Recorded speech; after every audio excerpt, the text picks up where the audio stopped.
তুমি নিজের কি অবস্থা করেছো? আমি কিন্তু তোমার সাথে এখনো কথা বলছি না, তুমি এসেছো কথা বলতে।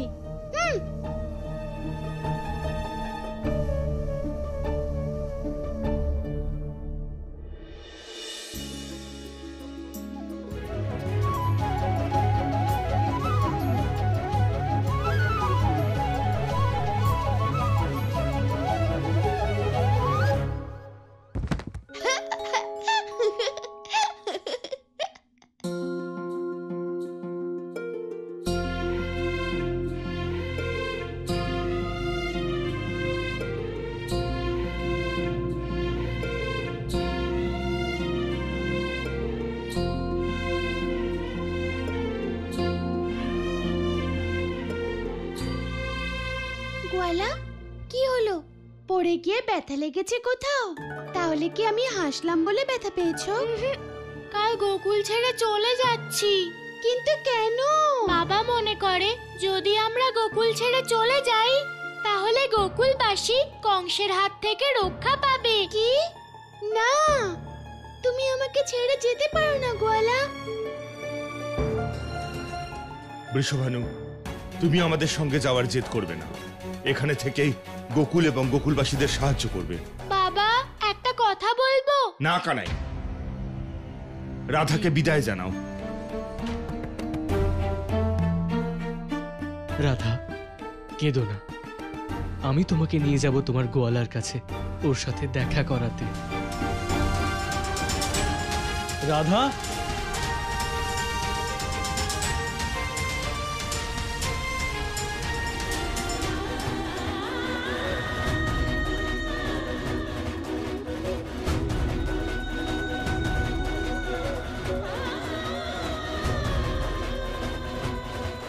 কেঁদো না গোয়ালা, তুমিও তো কাঁদছো। কি ভাবছো গোয়ালা? আমি এটাই ভাবছি যে আমি তোমাকে ছাড়া, এই গোকুলবাসীদের ছাড়া কি করে থাকবো গোপিনী? যে কাকাকে গোকুল ছেড়ার সিদ্ধান্ত নিতে বাধ্য করেছে সে ঠিক করেনি কানাই।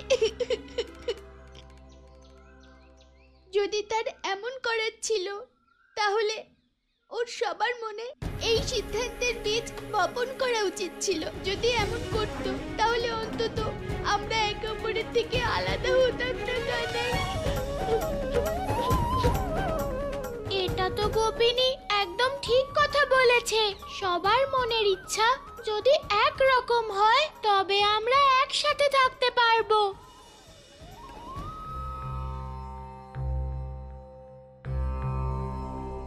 আপনার মায়ের মৃত্যুর ব্যাপারে শুনে মনে খুব দুঃখ পেলাম দৈত্যগুরু। মৃত্যু স্বাভাবিক ছিল না,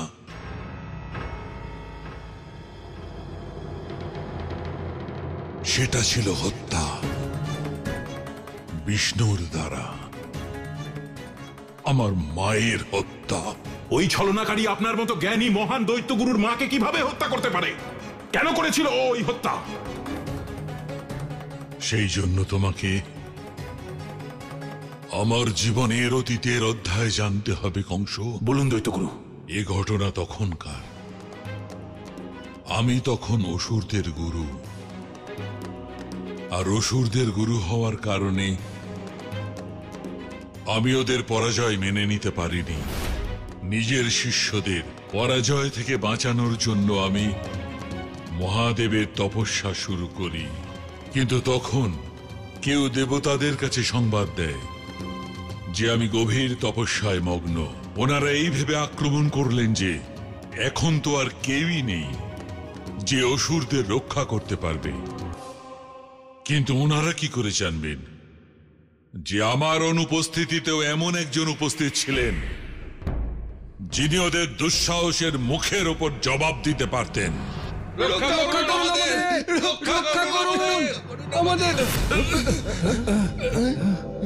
অসুরগণ, আজ দেবতাদের হাত থেকে তোমাদের কেউ রক্ষা করতে পারবে না। দাঁড়াও,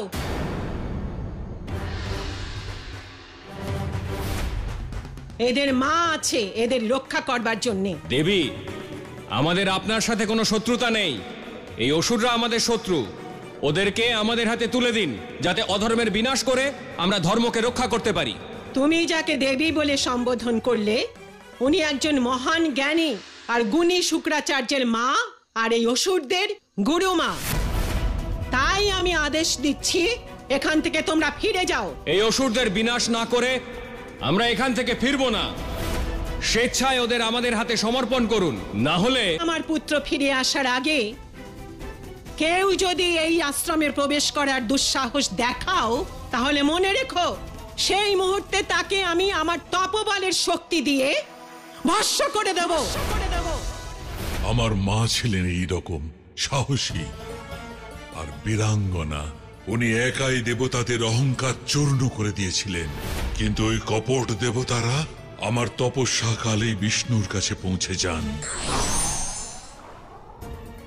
প্রভু, দিনে দিনে অসুরদের অত্যাচার বাড়ছে, কিছু করুন প্রভু।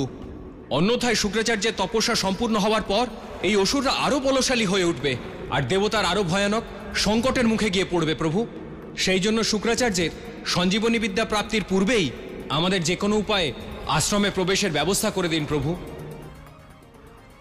ওই যুদ্ধ কোনো সামান্য যুদ্ধ ছিল না, ওই যুদ্ধ ছিল সময়ের বিরুদ্ধে। মহাদেব আমার তপস্যায় তুষ্ট হয়ে দেখা দিলেন আর আমাকে সঞ্জীবনী বিদ্যার বর দিলেন। এরই মধ্যে ওই বিষ্ণু আমার মা দেবী পুলুমার কাছে পৌঁছে গেলেন।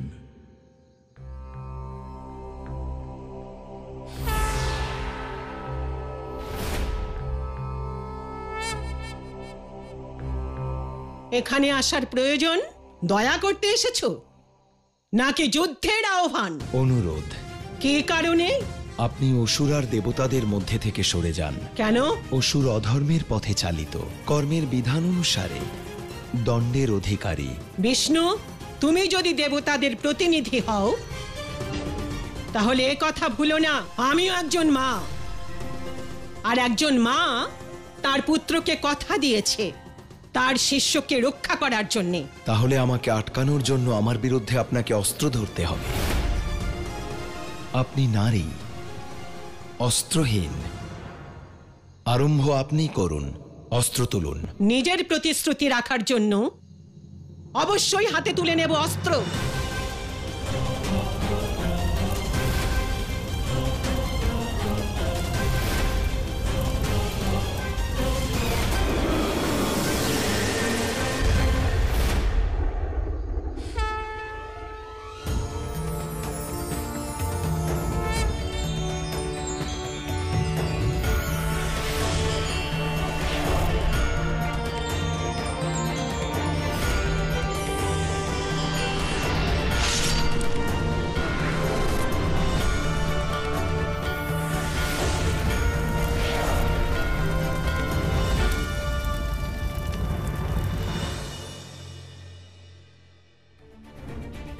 অত্যন্ত দুঃখজনক।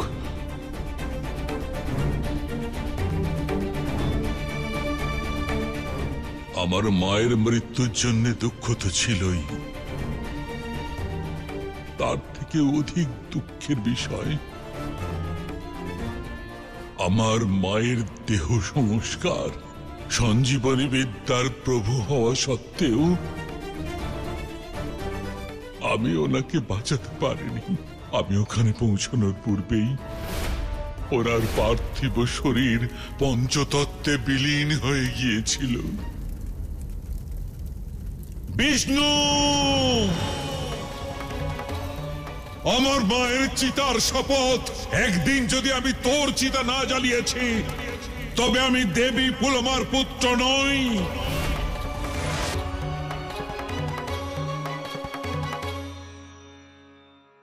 আপনার প্রতিশোধের এই যুদ্ধে আমি আপনার সঙ্গে আছি দৈত্যগুরু। প্রস্তাব দেবার জন্য ধন্যবাদ, কিন্তু তার আগে বিষ্ণুকে পরাস্ত করার যোগ্য হয়ে উঠতে হবে।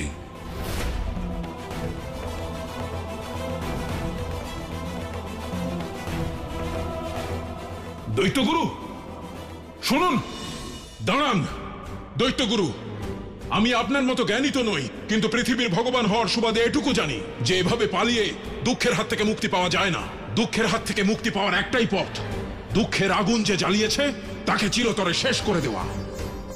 দৈত্যগুরু, আপনি সৃষ্টির যে কোনো কোনায় গিয়ে লুকিয়ে থাকুন, যতক্ষণ আপনার মায়ের হত্যাকারী জীবিত আছে আপনি শান্তি পাবেন না। আপনি আমার উপর বিশ্বাস রাখুন, আমাকে আপনার শিষ্য হওয়ার সুযোগ দিন। আমি ওকে জীবিত ছাড়বো না, এটা প্রতিজ্ঞা আমার। কথায় আর কাজে তফাৎ হয় কংস। দৈত্যগুরু, আমি সেই কৈলাস যে না ভাঙবে, না টলবে, না ঝুঁকবে।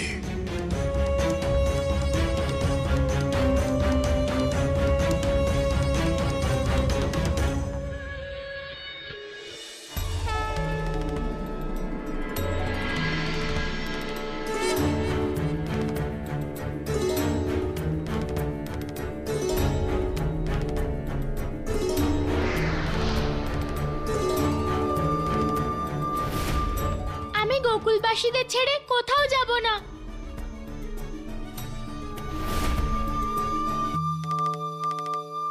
কানাই, আমি আসছি। কানাই, কানাই, কানাই।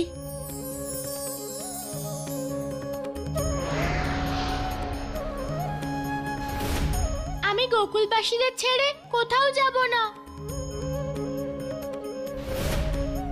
নন্দরাজ আমাদের ছেড়ে যেতে পারেন না, উনি আমাদের এভাবে একা অসহায় রেখে যেতে পারেন না। কানাই, কানাই, এটা অনেক বড় অন্যায় হচ্ছে। আমি কোথাও যেতে দেব না, তোমাদের কোথাও যেতে দেব না। কানাই, কানাই।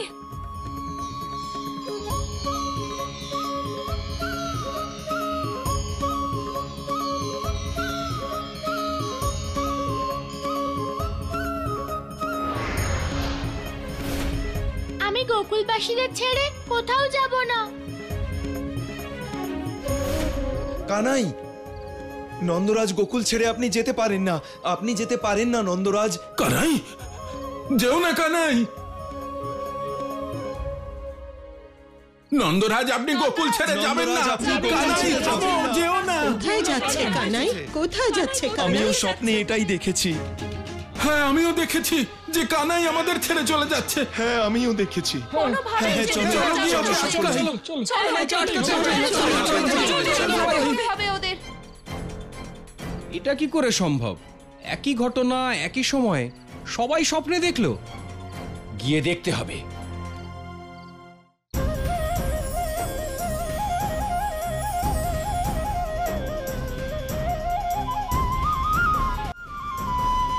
সব নিয়েছো তো? কানাই, কানাই, এ তো সরলা কাকির গলা। কানাই, কানাই, কানাই। এ তো সম্পূর্ণ কানাই। গোকুল আসছে দেখছি। কানাই। কানাই, নন্দরানী, কানাই কোথায়? কি হয়েছে কাকি? আমি তো এখানেই ছিলাম।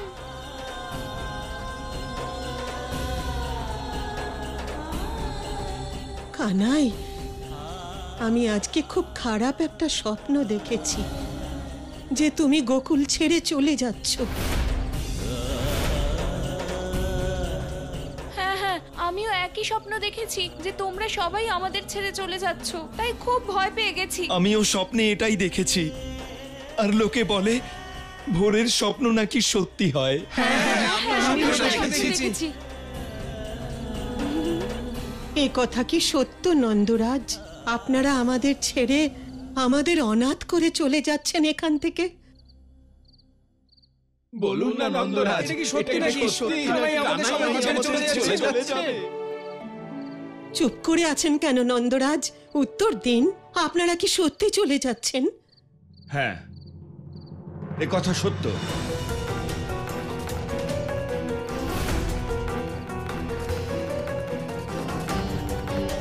কিন্তু কেন?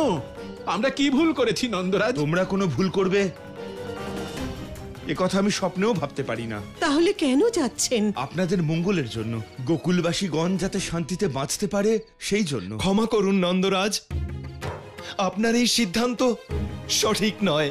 আপনাকে ছেড়ে, কানাইকে ছেড়ে, নন্দরানীকে ছেড়ে আমরা গোকুলবাসীরা কি সুখে শান্তিতে থাকতে পারবো? হ্যাঁ নন্দরাজ, আপনাকে আমরা যেতে দেব না। হ্যাঁ হ্যাঁ নন্দরাজ, আপনাকে আমরা যেতে দেব না। হ্যাঁ নন্দরাজ, আপনাকে যেতে দেব না আমরা। তাও যদি আপনাকে যেতেই হয় তাহলে আমাদের মৃতদেহের ওপর দিয়ে যেতে হবে। মানিক, নেতৃত্ব সামলাও, ভেঙে দাও এদের একতাকে, ওদের চিন্তা ভাবনাকে পাল্টানোর চেষ্টা করো, নয়তো আমার জয়ের সম্ভাবনা দূরে চলে যাবে। এগোও। আরে এসব কি বলছো তোমরা? হ্যাঁ, গ্রাম প্রধানের সিদ্ধান্তে তোমরা বাধা দিচ্ছ। এমন নিরর্থক কথা বলছো কেন মানিক? তুমি বলতে চাইছো আমরা ওনাদের যেতে দিই? হ্যাঁ, যেতে দাও। গ্রাম প্রধান একদম ঠিক সিদ্ধান্ত নিয়েছেন, ওনার চলে যাওয়াই উচিত। এমন চিন্তা একজন কুপুত্রের হতে পারে মানিক? আমাকে কুপুত্র বলছো? তাছাড়া আবার কি, যে বৃদ্ধ মাতাকে ছেড়ে চলে যায় তাকে কুপুত্র নয় তোকে সুপুত্র বলবো? এই, চুপ করো, একটাও কথা বলবে না। তোমরা শান্ত হও, শান্ত।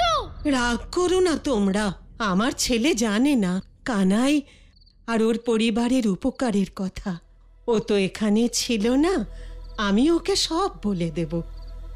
বাবা মানিক, নন্দরাজের পরিবার আমাদের জন্যে ভগবানের সমতুল্য। ওনাদের পুরো পরিবার আমাদের দুঃখ সুখের সব সময় সঙ্গী। ওনাদের ঋণ গোকুলবাসীরা 7 জন্ম ধরেও পরিশোধ করতে পারবে না। হ্যাঁ মানিক,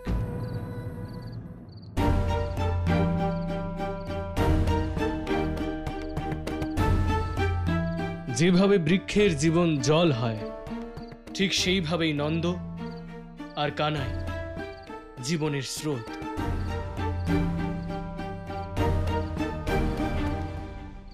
একতাতেই শক্তি আছে, আর আমরা একসঙ্গে থাকলেই শক্তিশালী হব।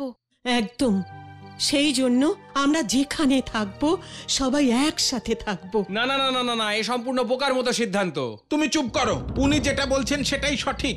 আমরা সবাই মিলেমিশে একসঙ্গে থাকবো, কি বলো?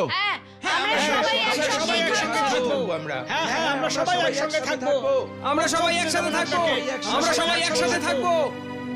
শান্ত হয়ে যান। যেমনটা আপনারা চাইছেন আমরা সবাই একসঙ্গে যাব।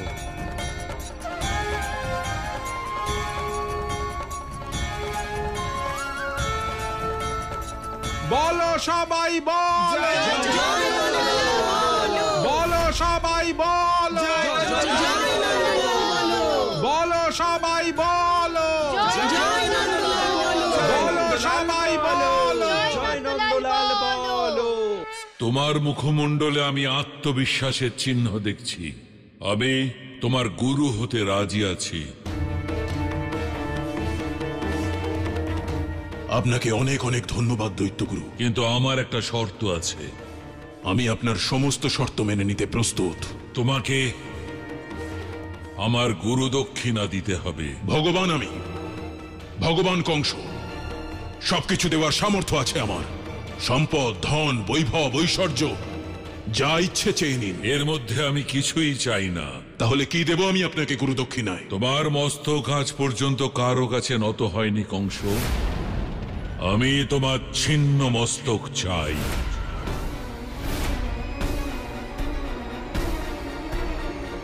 কি হলো? কিছু সময় পূর্বে তুমি নিজেকে কৈলাস বলছিলে, কি হলো? বিশ্বাস টলে গেল না মৃত্যুর জন্য ভীত হলে? কি করি এবার?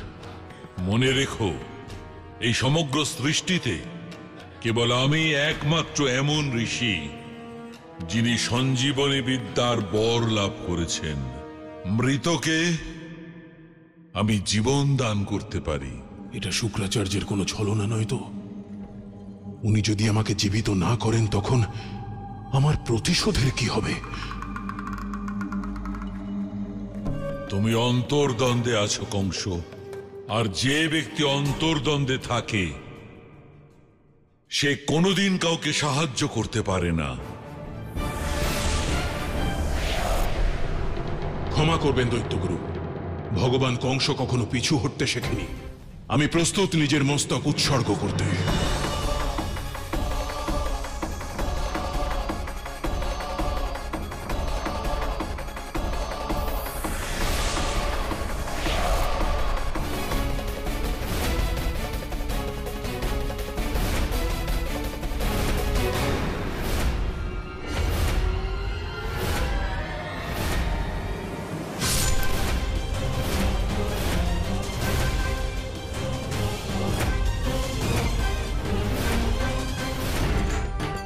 ব্রহ্মাণ্ড পূর্ণ হবে আমার স্বপ্ন, আমার প্রতিশোধ, আর পূর্ণ করবে আমার এই শিষ্য কংস।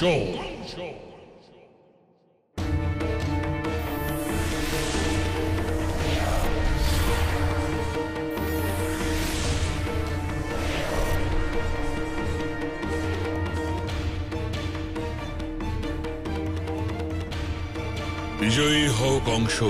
আমি গর্বিত সৃষ্টির সব থেকে মহান গুরুর শিষ্য হয়ে এবার বিজয় নিশ্চিতভাবে আমাদের হস্তগত হবে। মনের মধ্যে স্বপ্ন লালন করলেই কেউ লক্ষ্যে পৌঁছাতে পারে না। সেই কারণে তোমাকে বিষ্ণুর বিষয়ে জানবার জন্য জ্ঞানার্জন আরম্ভ করা উচিত। যথাজ্ঞা গুরুদেব। বিজয় বিজয় বিজয়, কেবল বিজয়। যেই আমার স্বপ্ন পূর্ণ হবে ছলনাকারী, বৈকুণ্ঠের দ্বারের প্রহরী বানাবো তোমাকে, প্রহরী।